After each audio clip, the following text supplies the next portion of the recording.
بہت پہلے کی بات ہے کہ ایک بندر تھا جو دریا کے کنارے گلاب کے سیب کے درخت میں رہتا تھا۔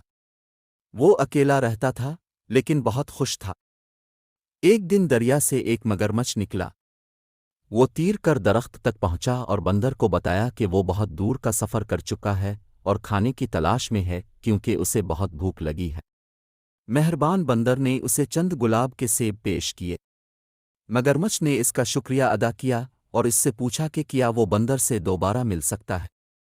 آپ کا ہمیشہ خیر مقدم کیا جاتا ہے، بندر نے کہا۔ اس کے بعد مگرمچھ ہر روز بندر کے پاس آنے لگا۔ وہ گلاب کے سیب بانٹتے اور ہر اس چیز کے بارے میں بات کرتے جو وہ جانتے تھے۔ مگرمچھ نے بندر کو بتایا کہ اس کی بیوی ہے اور وہ دریا کے دوسری طرف رہتے ہیں۔ تو سخی بندر نے گلاب کے بہت سے سیب نکالے اور اپنی بیوی کے لیے مگرمچھ کو دے دیے۔ مگرمچھ کی بیوی کو گلاب کے سیب بہت لیکن پسند اسے اپنے شوہر کی طرف سے اپنے نئے دوست کی صحبت میں اس سے بہت زیادہ وقت گزارنے پر رشک آنے لگا۔ اس نے ایسا ڈرامہ کیا جیسے اسے یقین نہیں تھا کہ اس کا شوہر، ایک مگرمچھ، بندر سے دوستی کر سکتا ہے۔ مگرمچھ نے اسے بندر کے ساتھ اپنی دوستی کا یقین دلایا۔ میں تمہیں مار دینا چاہتا ہوں، مگرمچھ نے کہا۔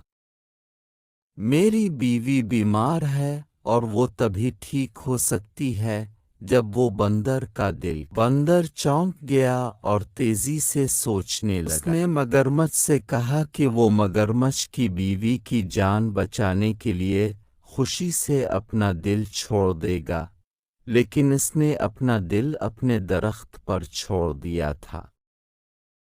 اس نے مگرمچھ سے درخواست کی کہ وہ جلدی سے پیچھے ہٹ جائے تاکہ وہ اپنا دل لے سکے۔ بیوقوف مگرمچھ اس وقت خوش ہو گیا جب اس نے سنا کہ بندر اتنا مہربان ہے کہ وہ بغیر کسی مزاحمت کے اپنا دل پیش کر دے۔ اسے یقین نہیں آ رہا تھا کہ بندر بغیر کسی مزاحمت کے اپنا دل پیش کرنے کو تیار ہے۔ بیوی سے محبت کا ثبوت دیتے ہوئے اپنے دوست کو قتل نہ کرنے کے خیال نے اسے خوش کر دیا۔ مگرمچھ پیچھے مڑا اور جتنی تیزی سے تیر سکتا تھا درخت تک پہنچا۔ جب وہ پہنچے تو بندر حفاظت کے لیے درخت پر چڑھ گیا۔ اس نے مگرمچھ کی طرف دیکھا اور کہا، اب تم اپنی بیوی کے پاس جا کر اسے بتا سکتے ہو کہ اس کا شوہر اس دنیا کا سب سے بڑا احمق ہے۔ تمہاری حماقت کا کوئی ثانی نہیں ہے۔ تم اپنی بیوی کے ناجائز مطالبے کی وجہ سے میری جان لینے کو تیار ہو گئے۔